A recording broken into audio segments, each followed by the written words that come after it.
Welcome back to this video. Here I would like to help you navigate through the different settings to get things set up right to use a Padlet in class. And so you're in the middle of making your Padlet.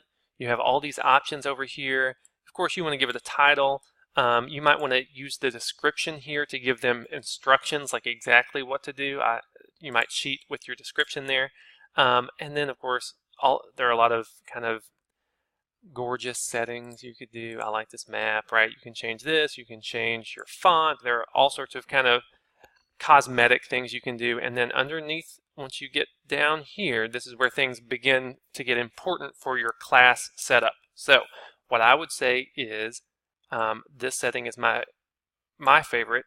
I like to turn this on so that when a student posts, they will be logged in and it will automatically put their name on that post. So that kind of cuts down on, you know, some foolishness perhaps if their name is attached to that and they don't feel anonymous. You can decide where new posts show up, top or bottom. Profanity filter, that's a good one. I like that. I feel like maybe a teacher requested that.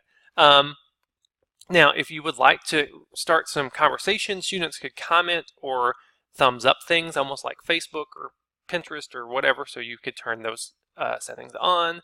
I typically skip the tags, and then there's an address here. You could actually customize part of your URL, because you are going to be giving out this URL to your students to get to it. So you could have some customization option on that URL for the students.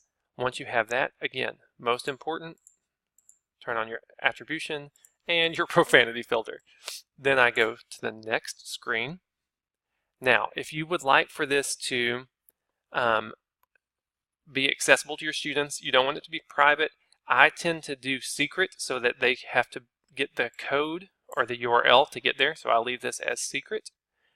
If they have access, then you want them to be able to write. You don't want the students to be able to moderate for this kind of classroom discussion setup. Now, you may have them do that for a different type of activity, but if you're just doing a bell ringer or discussion, I would leave this as can write. I would skip this because anyone with their URL can get there. So you don't have to add them individually by their usernames or email addresses, because as long as they get that URL, they are fine. So I would skip this setting. Down here, if you want to allow people that find your Padlet to make a new one that looks like it, you could leave that on. That does not really matter. Now, this may be something you would like to do. It probably is. If you are the teacher, you might want to sit and look at what got posted and approve it as it goes. So you might have to be quick on the draw, read their post, and click yes to moderate to get it onto the board. But you might want that extra layer of security. Even though their name's attached to it, you never know what's going to show up on your board, even with a profanity filter. So you might turn on your moderation setting here. So basically all these are good as their default, except for here you may turn on your moderation filter. Go to your next screen and you're ready to start posting. So now you have everything set up, everything is ready to go. In the next video, I'll show you how to actually get this Padlet to your students so they can start posting.